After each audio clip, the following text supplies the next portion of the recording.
Hello hi friends, మీకు ఏ hero అంటే ఇష్టమో ఖచ్చితంగా కామెంట్లో తెలియజేసి సబ్స్క్రైబ్ చేయండి. ఎందుకంటే అందరు కామెంట్స్ చూస్తారు కాబట్టి ఖచ్చితంగా కామెంట్ చేసి సబ్స్క్రైబ్ చేస్తారని ఆశిస్తున్నాను. Thank you. Hi bro. Raja Saab glimpse ఎలా అనిపించింది? ప్రభాస్ అన్న లుక్ ఎలా అనిపించింది? మన రెబ్బల్ అంటే మినిమం ఉంటది బ్రో, చెప్పాల్సిన అవసరం ఉండదు. కానీ లుక్కి చేయి పెట్టినా చాలు మన రెబ్బల్కి. డాన్స్ అట్లా పెడుతూనే ఉంటది, అది వైరల్ అయితేనే ఉంటది, మిలియన్స్ లో పోతూనే ఉంటాయి. లుక్ తో సంబంధం లేదు, మన చెయ్యి ఒక షూ పెట్టినా చెప్పు పెట్టినా చాలు రెబల్ స్టార్ది వైరల్ అయిపోతుంది ఆ వీడియో. ఉంటాయి మన లుక్స్ రెబల్ అంటే. డయాడ్ ఫ్యాన్స్ రెబల్, డయాడ్ ఫ్యాన్సా?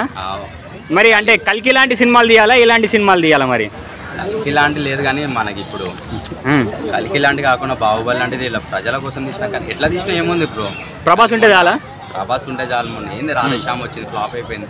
హిట్ అయిందా లేదా, పైసలు వస్తున్నాయి లేదా? కానీ లుక్కి ఫ్యాన్స్ ఫేస్ కి సంబంధం లేదు, వచ్చేస్తూనే ఉంటాయి. ఫ్లాప్ అని ఫ్యాన్స్ మాత్రం మేము హిట్ చేస్తూనే ఉంటాం. మా మనసులో మాత్రం ఎప్పుడు ఉంటేనే ఉంటుంది, హిట్ అయ్యే ఉంటుంది. ఫ్లాప్ అని కానీ మేము హిట్టే అనుకుంటాం మేము అసలు, అట్లుంటది. మరి రాజాసాబ్ పై ఎక్స్పెక్టేషన్స్ ఎలా ఉన్నాయి? మరి ఇప్పుడు మొన్నటిదా కలికి బాడీకే చూసిగా సిట్ అయిపోయింది. మళ్ళీ ఇంకా రాజాసాబ్ మళ్ళీ లుంగి కట్టుకొని చేసి డాన్సులు ఉంటాయి కదా, మరి డాన్స్ ఇంకా లుంగిలు కట్టుకొని థియేటర్ మొత్తం హల్చలే, ఇంకా ఎగురుడేనా ఇక మొత్తం హల్చలే ఉంటది ఇంకా లోపల మొత్తం. నువ్వు ఎగురుతావా? మరి మనమేంది మొత్తం దోస్తులు గీస్తులు కాలేజ్ బంక్ అంతా బంక్, మొత్తం బంక్ మొత్తం వెళ్ళిపోతాం ఖాళీ లోపలికి. ఎందుకు మరి ప్రభాస్ అన్న అంటే అంత ఇష్టం? డార్లింగ్ అంటే మనకి ఎంత ఇష్టం అంటే చెప్పలేం. అదే ఎందుకు ఇష్టం అని అడుగుతున్నా. ఎందుకు ఇష్టం అంటే మాటలు గీటలు చేతలు, వేరేళ్ళు చూడలేని చూపులు చూస్తాడు మనోడు, అట్లుంటే లుక్స్ స్టైలు. కానీ రెబల్ మూవీలో నాకు వాక్యే ఫిదా, అట్లుంటారు మనోడు అంటే. మస్తు ఇష్టం డార్లింగ్ అంటే. ఇలా లుక్ స్మార్ట్ గా హ్యాండ్సమ్ గా ఉన్నాడు కదా, ఎట్లా అనిపించింది మరి? లుక్ హ్యాండ్సమ్ చెప్పినా నార్మల్ చెయ్యి చెప్పు పెడితే షూ పెడితే చాలన్న వైరల్, అట్లాంటి లుక్ మేము చించి వాడేస్తాం. అట్లాంటివి ఉంటే చెయ్యి కనిపిస్తే చాలా, చెయ్యి కనిపిస్తాను కలిపి ప్రభాస్ డార్లింగ్ షూ పెడితే చాలా వైరల్ అయిపోతుంది, మిలియన్ వెళ్ళిపోతుంది. అట్లుంటది మన డార్లింగ్ అంటే. అంతే అంతే. భయ్యా, దేవరా మూవీపై మీకు ఎక్స్పెక్టేషన్స్ ఎలా ఉన్నాయి?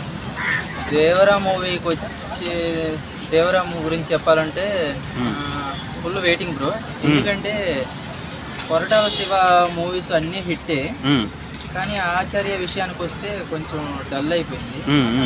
కానీ ఈసారి అంటే RRR తర్వాత కన్ఫామ్గా ఫ్లాప్ పడితేనే ఒక టాక్ వచ్చింది.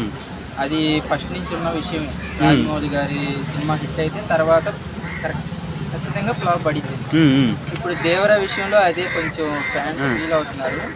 కానీ నా నమ్మకం ఏంటంటే ఫస్ట్ టైము రాజమౌళి మూవీ తర్వాత హిట్ పడిద్దని పక్కాగా నేను చెప్పగలను.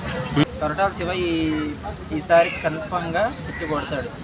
ఎందుకంటే ఆ సినిమాతో చాలా అనుభవించాడు కొరటాల శివ గారు. ఈసారి గట్టిగా ప్లాన్ చేస్తున్నారు, మంచి హిట్టే పడిద్ది. ఎన్టీఆర్ ఫ్యాన్స్ కి మంచి హిట్ పడిద్ది పక్కాగా. రాజమౌళికి ఉన్న ఆ పేరు కూడా తొలగిపోద్దా? ఫస్ట్ టైం రాజమౌళికి హిట్ రాజమౌళితో చేసిన వాళ్ళందరికీ నెక్స్ట్ ఫ్లాప్ పడిద్ది అనుకుంటారు కదా, ఈసారి అలా జరగదు. పక్కాగా కొరటాల శివ సినిమా హిట్ అయితే ఎన్టీఆర్ గారు ఆ మచ్చని చెరిపేస్తారు నాకు తెలిసి. పక్కా దేవరా హిట్ అయితే దేవరా కన్ఫర్మ్ హిట్ అనుకుంటున్నారా? పక్కా హిట్.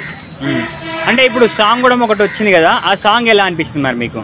అది ఫస్ట్ సాంగ్ మాస్ సాంగ్స్ అంటే మనకి మాస్ అంటే నెక్స్ట్ మాస్ సాంగ్ వస్తుందంట, ఎలా ఉంటుంది అనుకుంటున్నారు? మాస్ సాంగ్స్ వస్తే నెక్స్ట్ వస్తుందంట మాస్ సాంగ్. ఓకే, అంటే మాస్ సాంగ్ వస్తే అందరికి మంచిదే కదా. అంటే ఎన్టీఆర్ అంటే మాసే కదా, మాస్ అంటే మీకు తెలుసు కదా, డాన్స్ కి క్రేజ్ కి. ఆ మాస్ శేఖర్ మాస్టర్ గారు కొరియోగ్రఫీ చేస్తే ఇంకా వేరే లెవెల్. శేఖర్ మాస్టర్ అంటే అందరికి ఇష్టం.